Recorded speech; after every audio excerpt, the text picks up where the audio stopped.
பிதா குமாரன் பரிசுத்த திரியேக நாமம் நம்மை ஆசீர்வதித்து வழிநடத்தி காப்பதாக.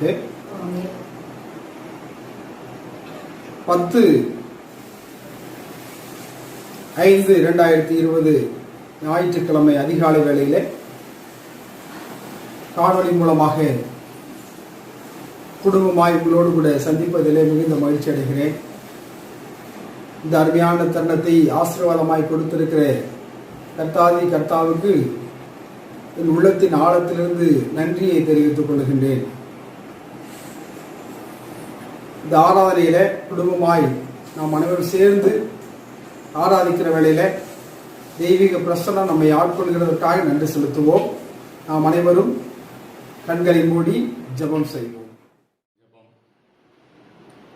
எங்களை நேசித்து வழிநடத்தி வருகிற எங்கள் அன்பின் பரலோக பிதாவே சுவாமி, ஆசீர்வதிக்கப்பட்ட அருமையான இந்த ஞாயிற்றுக்கிழமையின் காலை வேளைக்காக நன்றி செலுத்துகிறோம். நாங்கள் நிற்பதும் நிர்மூலமாக இருக்கிறதும் உங்களுடைய சுத்த கிருபை சுவாமி. ஆம் தகப்பன, எகிப்தியருக்கு உண்டான எந்த விதமான வாதையும் உங்களுடைய பிள்ளைகளாக எங்களுக்கு அணுகாதபடி நீ வேலியடைத்து பாதுகாத்துக் கொள்ள விதமாய் செபிக்கிறோம். வாதை உன் கூடாரத்தை அணுகாது, பொல்லாப்பு நேரிடாது என்ற வாக்குத்தத்தத்தின்படி எங்களை காத்து வழிநடத்த வேணுமாய் கூட செபிக்கிறோம். இஸ்ரவேலை ஆசீர்வதிப்பதே உமக்கு பிரியம் ஆண்டவரே. எங்களை ஆசீர்வதியும். உண்மை அதிகமாய் தேட, அதிகமாய் அண்டிக்கொள்ள கிருபை பாராட்ட வேணுமாய் கூட செபிக்கிறோம். இந்த தியான வேளை முழுமையும் உடைய அன்பின் கரம், உடைய பிரசன்னம் எங்களோடு கூட இருக்க வேணுமாய் கூட செபிக்கிறோம். பாடுகிற பாடல், தியானிக்கிற தியானம் எல்லாம் உமக்கு பிரியமாக இருக்கட்டும். உங்களுடைய நாமம் மாத்திரமே மகிமைப்படட்டும். இயேசுவின் நாமத்தில் கேட்கிறோம் பிதாவே, ஆமென். திருமறையிலிருந்து ஒரு பகுதியை நாம் வாசிக்க கேட்போம். 1 தீமோத்தேயு 6:11-12 கடவுளின் மனிதனாகிய நீ இவற்றிலிருந்து தப்பி ஓடு. நீதி, இறைப்பற்று, நம்பிக்கை, மன உறுதி, பணிவு ஆகியவற்றை நாடி தேடு. விசுவாச வாழ்வு என்னும் போராட்டத்தில் ஈடுபடு. நிலை வாழ்வை பற்றிக்கொள். அதற்காகவே அழைக்கப்பட்டிருக்கிறாய். அதனை முன்னிட்டே பல சாட்சிகள் முன்னிலையில் விசுவாசத்தை சிறப்பாக அறிக்கையிட்டாய் என்பது. நாம் அனைவரும் சேர்ந்து ஜெபமாலை புத்தகத்தில் 217 கீர்த்தனையான தாசரே தரணியே என்பாய் இயேசுவுக்கு சொந்தமாக்குவோம் என்கிற கீர்த்தனையை நாம் சேர்ந்து பாடுவோம்.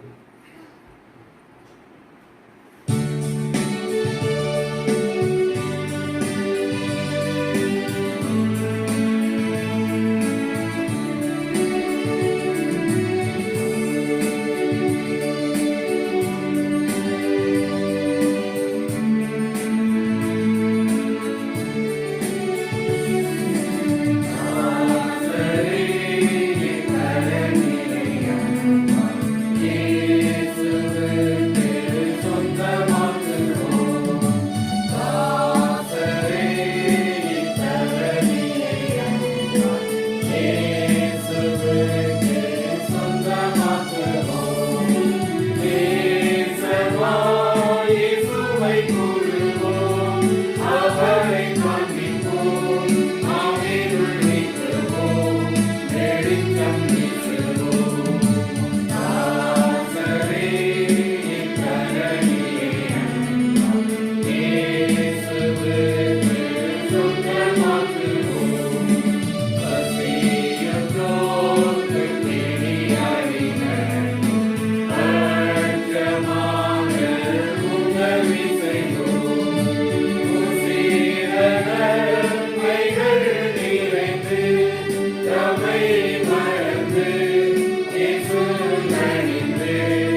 கர்த்தருடைய பரிசுத்த நாமத்துக்கு மகிமை உண்டாவதாக. வாசிக்க கேட்ட திருமறை பகுதியில 1 தீமோத்தேயு 6ஆம் அதிகாரம் 11-12 வசனங்களிலே 3 காரியங்கள் நமக்கு கொடுக்கப்படுகிறது. ஒன்று, தப்பி ஓடு; இரண்டாவது, நாடி தேடு; மூன்றாவது, ஈடுபடு என்கிற 3 காரியங்கள் கடவுள் நமக்கு வெளிப்படுத்துகிறார். 6ஆம் அதிகாரம் 11ஆம் வசனத்திலே, கடவுளின் மனிதனாகிய நீ இவற்றிலிருந்து தப்பி ஓடு என்று சொல்லி திருமறை நமக்கு வெளிப்படுத்துகிறது. 3, 4, 5 வசனங்களிலே நாம் பார்ப்போமேயானால், இயேசு கிறிஸ்துவின் நலம் தரும் வார்த்தைகளை போதிக்காமல் வேற்றுமையான உபதேசங்களை போதிக்கிறவர்கள், தற்பெருமை கொண்டவர்கள், ஒன்றும் தெரியாதவர்கள், விவாதங்களிலும் சொற்போர்களிலும் பைத்தியம் கொண்டவர்கள், பொறாமை, போட்டி மனப்பான்மை, பழிச்சொல், பொல்லாத ஊகங்கள், ஓயாத மோதல்கள் முதலியன இவற்றிலிருந்து உண்டாகின்றன என்று சொல்லி கடவுளுக்கு பிரியமில்லாத, கடவுளுடைய வார்த்தைக்கு புறம்பான வார்த்தைகளை பேசிக் கொண்டிருக்கிறவர்களுடைய வாய்களிலிருந்து இப்படிப்பட்ட காரியங்கள் வெளிப்படுகிறது. அவருடைய செயல்களில இது வெளிப்படுகிறது. அப்படியானால் இப்படிப்பட்டவர்களிலிருந்து நாம் தப்பி ஓடுகிறவர்களாக, விலகி இருக்கிறவர்களாக காணப்பட வேண்டும் என்கிற இறை செய்தி நமக்கு கொடுக்கப்படுகிறது. 5ஆம் வசனம் சொல்லுகிறது, கெட்ட சிந்தையுள்ளவர்களும் சத்தியம் இல்லாதவர்களும் தேவ பக்தியை ஆதாய தொழில் என்று எண்ணுகிறவர்களும் ஆயிருக்கிற மனுஷர்களாய் உண்டாகும் மாறுபாடான தர்க்கங்களும் பிறக்கும். இப்படிப்பட்டவர்களை விட்டு விலகு என்று சொல்லி திருமறை நமக்கு வெளிப்படுத்துகிறது. விட்டு விலகு என்று சொன்னால் தப்பி ஓட நாம் அழைக்கப்படுகிறோம். எதற்காக? கெட்ட சிந்தை உள்ளவர்கள், கடவுளுடைய வார்த்தை இல்லாதவர்கள், கடவுள் பக்தி இறை பக்தி இல்லாதவர்கள், கடவுளுடைய வார்த்தையை ஆதாய தொழிலாக கொண்டு செயல்படுகிறவர்கள், இப்படிப்பட்டவர்களை எல்லாம் விட்டு நாம் விலகி இருக்க அல்லது தப்பி ஓட நாம் அழைக்கப்படுகிறோம். கிறிஸ்துவுக்கு பிரியமானவர்களே, உலக வாழ்க்கையில அநேக மக்கள் இப்படிப்பட்ட கடவுளுக்கு புறமான வார்த்தைகளை சொல்லி அதிலிருந்து ஆதாயம் தேடுகிறவர்களாக காணப்படுகிறார்கள். அவர்கள் விட்டு நாம் தப்பி ஓட அழைக்கப்படுகிறோம். இரண்டாவதாக 6ஆம் அதிகாரம் 11ஆம் வசனத்திலே, இறைப்பற்று, நீதி, இறைப்பற்று, நம்பிக்கை, மன உறுதி, பணிவு ஆகியவற்றை நாடி தேடு என்று சொல்லி நமக்கு திருமறை வெளிப்படுத்துகிறது. அப்ப நீதியையும் தேவ பக்தியையும் விசுவாசத்தையும் அன்பையும் பொறுமையையும் சாந்த குணத்தையும் அடையும்படி நாடு என்று சொல்லப்படுகிறது. இப்ப நாம் தேட வேண்டிய, நாடி தேட வேண்டிய காரியங்கள் மிக தெளிவாக நமக்கு கொடுக்கப்படுகிறது. நீதி, தேவ பக்தி, விசுவாசம், அன்பு, பொறுமை, சாந்த குணம், இவைகளை நாம் நாடி தேட வேண்டும். உலக வாழ்க்கையில நாம் எதை நாடி தேடிக்கொண்டிருக்கின்றோம்? பொருளையா, பணத்தையா, பதவியையா, பேர் புகழையா? நாம் இவைகளையே நாடி தேடிக்கொண்டிருக்கின்றோம். 6ஆம் அதிகாரம் 6 முதல் 10 வசனங்களிலே நாம் வாசிக்கிற பொழுது, போதும் என்கிற மனதுடனே கூடிய தேவ பக்தியே மிகுந்த ஆதாயம் என்று சொல்லப்படுகிறது.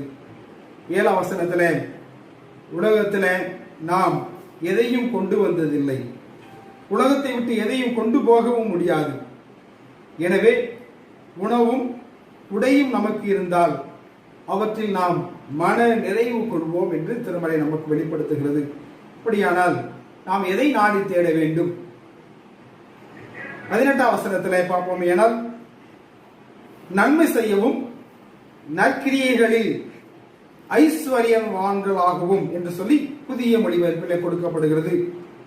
அவர்கள் நல்லதை செய்து நற்செயல்கள் என்னும் செல்வத்தை சேர்ப்பார்களாக, தங்களுக்குள்ளதை தாராள மனதோடு பகிர்ந்து அளிப்பார்களாக என்று சொல்லப்படுகிறது. அப்படியானால் நாம் இல்லாதவர்களுக்கு, முடியாதவர்களுக்கு நாம் பகிர்ந்து கொடுக்கிறவர்களாக, போதும் என்கிற மனதோடு கூட மீதம் இருக்கிற காரியங்களை, எண்ணங்களை, பொருட்களை நாம் மற்றவர்களுக்கு கொடுத்து உதவுகிற மக்களாக இந்த நாட்களிலே வாழ நமக்கு அழைப்பு கொடுக்கப்படுகிறது. கொரோனா வைரஸினாலே அநேக மக்கள் பாதிக்கப்பட்டு இருக்கிறார்கள்.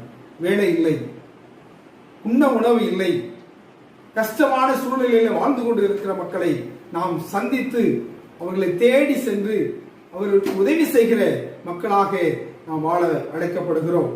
அநேக நம்முடைய திருச்சபைகளிலும் அநேக சமூக நல காரியங்களிலும் அநேகருக்கு, இல்லாதவர்களுக்கு உதவி செய்கிற சூழலை கடவுள் நமக்கு ஏற்படுத்தி இருக்கிறார். நாமும் கூட அவர்களோடு இணைந்து அநேகருக்கு உதவி செய்கிற மக்களாக வாழ வேண்டும் என்கிற செய்தி இந்த நாளில, இந்த கால வேளையில கடவுள் நமக்கு கொடுக்கிறார். இந்த பணியை நாம் செய்வோமா? அதை நாடி தேடி சென்று அவர்களுக்கு உதவி செய்கிற மக்களாய் வாழ்வோம்.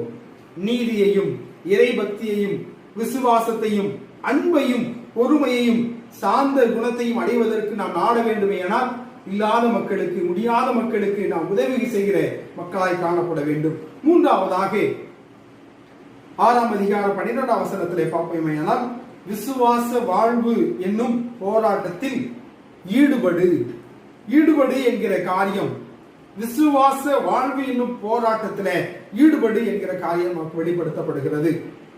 எபேசியர் 6ஆம் அதிகாரம் 10ஆம் வசனம் தொடங்கி 17ஆம் வசனங்களிலே நாம் பார்ப்போமேயானால், புதிய மொழிபெயர்ப்பிலே இவ்விதமாக கொடுக்கப்படுகிறது. அதுக்கு ஒரு தலைப்பு கொடுக்கப்படுகிறது, கிறிஸ்தவ வாழ்வில் போராட்டம் என்று சொல்லி கொடுக்கப்படுகிறது. கிறிஸ்தவ வாழ்வு என்று சொன்னால் அநேக போராட்டங்கள் உண்டு. போராட்டம் இல்லாத வாழ்வு ஒரு கிறிஸ்தவ வாழ்வு அல்ல. அப்படியானால் போராட்டத்தின் மத்தியிலே நாம் கடவுளை நம்பி, ஆண்டவராய் இயேசு கிறிஸ்துவை நம்பி வாழ்கிற பொழுது அவர் நமக்கு மெய் வாழ்வை கொடுக்கிறார், ஆசீர்வாதங்களை கொடுக்கின்றார். 12ஆம் வசனம் சொல்லுகிறது, நாம் மனிதர்களோடு மட்டும் போராடுவதில்லை, ஆட்சி புரிவோர், அதிகாரம் செலுத்துவோர், இருள் நிறைந்த இவ்வுலகின் மீது ஆற்றல் உடையோர், வான்வெளியில் உள்ள தீய ஆவிகள் ஆகியவற்றோடும் போராடுகிறோம் என்று சொல்லப்படுகிறது. இப்படியான அந்த உலகத்திலே உங்களுக்கு போராட்டம் உண்டு. நான் இந்த உலகத்தை ஜெயித்தேன் என்று சொல்லி ஆண்டவராய் இயேசு கிறிஸ்து சொல்லுகிறது போல நாம கூட போராட்டத்தின் மத்தியில கடவுளை மாத்திரம் நம்பி, ஆண்டவராய் இயேசு கிறிஸ்துவை மாத்திரம் நம்பி வாழ்கிற பொழுது அவருக்கு நமக்கு அநேக ஆசீர்வாதங்களை, மெய் வாழ்வையும் நமக்கு கொடுக்க வல்லவராக இருக்கிறார். 11ஆம் வசனத்திலே பார்ப்போமேயானால், கடவுள் அருளும் எல்லா படைக்கலன்களையும் எடுத்துக் கொள்ளுங்கள். அப்படியான அந்த போராட்டத்தின் மத்தியில கடவுள் நமக்கு கொடுக்கிற போராட்டங்களை நாம் எடுத்துக்கொள்வோம். உண்மை என்கிற இடைக்கச்சையை கட்டிக்கொள்ளுவோம், நீதி என்கிற மார்க்கவசத்தை அணிந்து கொள்ளுவோம், அமைதியை அருளும் நற்செய்தியை அறிவிக்கிறவர்களாய் காணப்படுவோம், விசுவாசம் என்னும் கேடயத்தை பிடித்துக் கொள்ளுவோம், மீட்பு என்கிற தலைச்சீராவையும் கடவுளின் வார்த்தை என்கிற போர் வாளையும் எடுத்துக்கொண்டு இந்த உலகத்துல நாம் கடந்து செல்லுகிற பொழுது நம்மோடு கூட இருந்து எல்லா போராட்டத்தின் மத்தியில நமக்கு விடுதலையை கொடுக்கிறார். கிறிஸ்துவுக்குள் பிரியமானவர்களே, இன்றைய சூழல் கூட நமக்கு இப்படிப்பட்ட போராட்டமான சூழல் தான். கொரோனா வைரஸினாலே அநேக உலகம் முழுவதும் போராட்டத்தின் மத்தியில வாழ்ந்து கொண்டிருக்கிறார்கள்.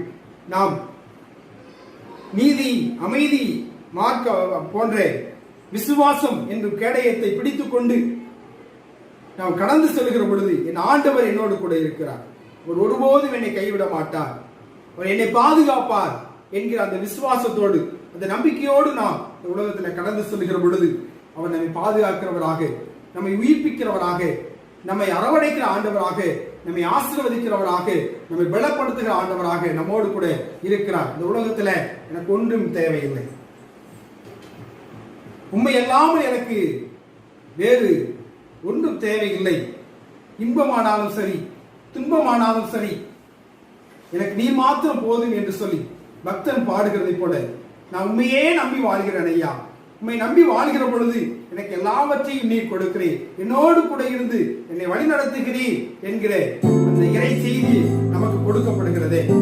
நாமும் கூட இப்படிப்பட்ட நல் நம்பிக்கையோடு விசுவாசத்தோடு ஈடுபடுகிற மக்களாய் வாழ அழைக்கப்படுகிறோம். விசுவாச வாழ்க்கை என்னும் போராட்டத்திலே நாம் ஈடுபடுவோம். வாழ்வை நாம் பெற்றுக் கொள்வோம்.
சிந்தையுள்ளவர்களும் சத்தியமில்லாதவர்களும் தேவ பக்தியை ஆதாய தொழில் என்று எண்ணுகிறவனுமாயிருக்கிறேன்.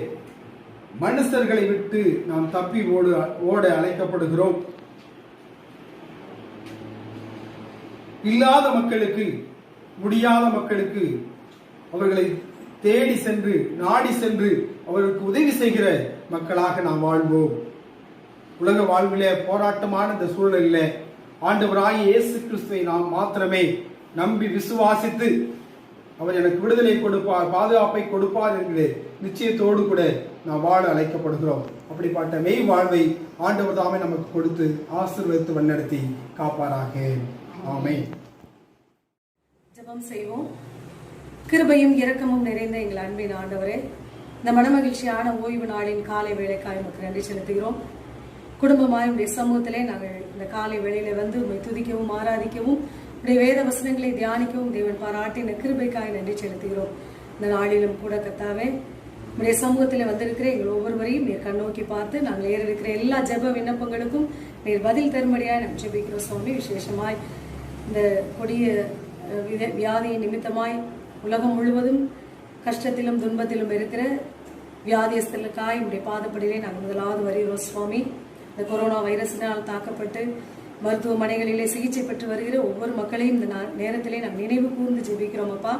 வியாதியஸ்தல் மேல் மனதுருகி அவளை சுகப்படுத்திய பரிகாரியாகிய தேவன் தாமே ஒவ்வொருவரையும் நீர் பலப்படுத்தும்படியாய் சுகப்படுத்தும்படியாய் நாம் ஜெபிக்கிறோம் சுவாமி. உங்களுடைய தேசங்களிலும் எங்களுடைய எல்லைகளிலும் ஆண்டவரே இந்த வைரஸின் தாக்குதல் வராதபடி தேவன் தாமே நீர் வேலியடைத்து பாதுகாத்துக் கொள்ளும்படியாய் நாங்கள் ஜெபிக்கிறோம் சுவாமி. இந்த கொடிய சூழலிலே சுவாமி இந்த வியாதி நிமித்தமாய் பல்வேறு கஷ்டங்களையும் துன்பங்களையும் அனுபவித்துக் கொண்டிருக்கிற ஒவ்வொரு மக்களுக்காய் உடைய பாதப்படியில் நாங்கள் கடந்து வருகிறோம் சுவாமி. வேலைகளை இழந்து பசியினாலும் பட்டினியினாலும் ஆண்டவரே ஆதரவற்றவர்களாய் இருக்கிற ஒவ்வொரு மக்களையும் நாங்கள் நினைவு கூர்ந்து ஜெபிக்கிறோம் சுவாமி. ஆண்டவரே நாங்கள் கேட்ட சத்திய வசனத்தின்படி சுவாமி அநேகருக்கு உதவி செய்கிற மக்களாய் எங்கள் ஒவ்வொருவரையும் நீர் எடுத்து பயன்படுத்தும்படியாய் நாங்கள் ஜெபிக்கிறோம் சுவாமி. உதவிக்கர நீட்டுகிற அநேக மக்களை நீர் எழுப்பும்படியாய் நாங்கள் ஜெபிக்கிறோம் சுவாமி. தேவையுள்ளவர்களை நாடி சென்று உதவி செய்யக்கூடிய ஆண்டவரே மக்களை நீர் ஆண்டவரை அவர்களை ஆயத்தப்படுத்தும்படியா அவருடைய உள்ளங்களிலே நீர் பேசும்படியா நாங்கள் ஜெபிக்கிறோம் சுவாமி. இப்படிப்பட்ட ஆண்டவரே சூழலை மாற்றுகிற எங்கள் அன்பின் தெய்வம் எல்லா சூழலிலும் எங்களை தாங்கி ஏந்தி தப்புவித்து ஆண்டவரே நீர் வழி நடத்தி வருகிற தயவிற்காய் நன்றி செலுத்துகிறோம் சுவாமி. மட்டும் பாதுகாத்த அன்பின் தெய்வம் தாமே நீ வர இருக்கிற எல்லா நாட்களிலும் எங்களை பாதுகாத்து பராமரித்து ஆசீர்வதித்து நன்மையினால் நிரப்பும்படியா நாங்கள் ஜெபிக்கிறோம். இந்த பொல்லாத வியாதியிலிருந்து எங்கள் ஒவ்வொருவரையும் இம்மட்டும் தப்புவித்து பாதுகாத்து வந்த தேவன் இனிமேலும் நீர் பாதுகாத்துக் கொள்ளும்படியா நாங்கள் ஜெபிக்கிறோம் சுவாமி. தொடர்ந்து எங்களுடைய தேசத்துல விசேஷமா இங்க தமிழ்நாட்டில் இருக்கிற இல்ல போராட்டமான சூழல் எல்லாம் நீர் அறிந்திருக்கிற தேவன் தாமே எல்லாவற்றையும் நீர் நீக்கி போட்டு ஒரு அமைதியான சூழலை நீர் ஏற்படுத்தி மனமகிழ்ச்சியோடு துதித்து ஆராதிக்க தேவன் தாமே அப்படிப்பட்ட ஒரு சூழ்நிலையை நீர் ஏற்படுத்தி தரும்படியா நாங்கள் ஜெபிக்கிறோம். தொடர்ந்து எங்கள் ஒவ்வொருவரையும் நீ பரிசுத்த கரத்தில் நாங்கள் கொடுத்து ஜெபிக்கிறோம். நீரை வழி நடத்தும், ஆசீர்வதியும், நன்மையினால் நிரப்பும். சகல துதி கனம் மகிமை ஆவற்றையும் உமக்கே எடுத்து ஜெபிக்கிறோம். ஜெபம் கேளும் எங்கள் ஜீவனுள்ள நல்ல பிதாவே, ஆமென். நம்முடைய ஆண்டவராகிய இயேசு கிறிஸ்துவின் கிருபையும் பிதாவாகிய தேவனுடைய அன்பும் பரிசுத்த ஆவியானவரின் ஐக்கியமும் வழி நடத்துதலும் ஆசீர்வாதமும் நம் அனைவரோடும் இன்றும் என்றும் சதா காலங்களிலும் இருந்து நம்மை ஆசீர்வதித்து காப்பதாக. ஆமென்.